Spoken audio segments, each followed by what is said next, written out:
Boy, it's been a minute since I did a review out here, huh?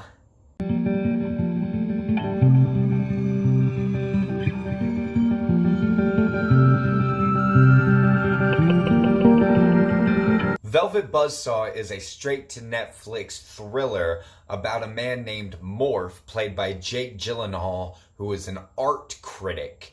And when he and one of the people, played by Rene, Russo, discover these paintings by an old man who died, they start selling these paintings for a boatload of cash. But then it turns out that these paintings have a strange power of bringing every art piece that they are around to life. And they start picking off our characters one by one. And I can tell you, this movie it's definitely in the thriller genre. One of the things that I can say is really well done in this film is the performances all around. Everybody gives top-notch performances. I've always been a Jake Gyllenhaal fan myself, and that's Gyllenhaal, not Gyllenhaal. You know how some professional critics have recently pronounced it. That's Maggie Gyllenhaal as Elizabeth and Jake Gyllenhaal as Donnie. Come on, nostalgia critic. You should have known that that's not how it's pronounced. And I'll say he's not like giving Nightcrawler worthy performance here, but it is still very damn good. There isn't a poor performance here, aside from a couple of moments from Rene Russo where she's giving her lines very deadpan when I feel like there should be a lot more energy in what she's saying. Another thing this film does really well is the camera work, the editing, and the overall direction throughout. There were a couple of moments where they would do some really neat panning tricks, like through an art gallery, that I audibly said, wow, that's cool. And there are a few different moments like that where the visuals really grasp you. And the idea for the film is kind of cool, you know, all of these art pieces coming to life and killing people in various different ways. It could have been a cool idea. The problem is that the film just didn't know what to do with it. One of the main setbacks of the film is that it is far too long, clocking in at almost 2 hours. I feel like a solid 10, 15, maybe even 20 minutes could have been shaved off, and you really wouldn't lose anything. There are certain characters that are just kind of put into the film solely so that they can create dramatic tension between other characters. One of the characters that does this is a character played by Daveed Diggs, who, when I saw him show up in this film, I was really excited. Not only because he was in Hamilton, which I loved him in that, playing the dual roles that he did, but he's also a musical performer that I personally listen to. And so I saw him show up, and I was like, oh, that's sweet. But then he didn't do anything that, like, actually affected the plot. Like, everything that he did that affected the plot could have been done by anyone. Like, we didn't need this guy who is, you know, this big up-and-coming artist who just sold his first mind-blowing piece of art for millions of dollars, and he's making his come up, and everybody wants him to put his art in their gallery. We didn't need all that. It was really pointless.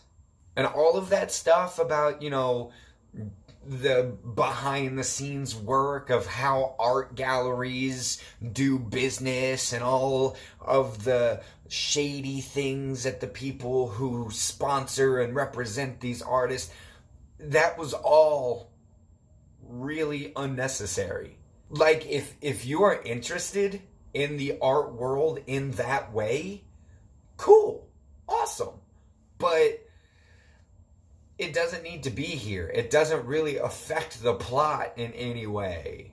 All it does is add a couple of, as I said, parts of dramatic tension between characters, and then that's it. And there are countless scenes of it. Like, I was starting to get really bored. Not only because these parts of the film just were uninteresting, but because this film tends to get really poorly paced. Not only in the fact that the conversations about art pieces and who's representing who and who is getting what art is getting put in which gallery. There's also the fact that scenes just kind of happen. Like, it's like it'll pop up like, oh, here's a scene, here's what you need to know, and we're done. Here's another scene, here's what you need to know, and we're done. One perfect example is that there is a scene where Gyllenhaal's character sees one of the paintings move and start to come to life, and he freaks out, which is understandable, but then he says, I've been seeing things. When actually, this is the first time that we have seen him experience this. So either this movie was originally even longer and all of those previous scenes were cut out, or that was just really poorly written and poorly paced and poorly just thrown in there so that Gyllenhaal's character can start his downward spiral of going crazy. There's also the fact that there are certain characters that we are asked to care about, even though we literally never see them. One of which is this, the co-star's ex-boyfriend, who you find out at the very beginning of the film cheated on her. He never even shows up on screen. We never even hear his voice at any point. But at one point, you're supposed to really care about him. Why? And even more important than that ex-boyfriend character is the old man that dies and leaves behind all of these really dark and demented paintings that are being sold for, millions of dollars. The only time we see him is as he is a corpse right after he died. And then they go through the entire movie, like, unraveling his backstory and finding out who he was. And then it's supposed to answer why all of these things are happening with his paintings and all of the other pieces of art. But one, why should we care about his backstory? We don't know him. At this point, you're just saying things at us.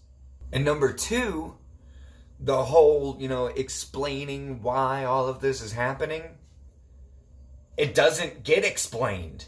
This is like a supernatural thing that's going on, paintings and art pieces coming to life. But the explanation that they give for the backstory of this guy has nothing to do with the supernatural. So you're left hanging by the end of the movie like, okay, now what? I know nothing. So ultimately, Velvet Buzzsaw... Oh, that's another thing. Velvet Buzzsaw. They say in the film that Velvet Buzzsaw was like the name of Rene Russo's character's first art gallery that she ever made. And that's it. Like, she has a tattoo of it on her back that, it's a little buzzsaw and it says Velvet Buzzsaw. But that's it. It has nothing to do with the rest of the movie.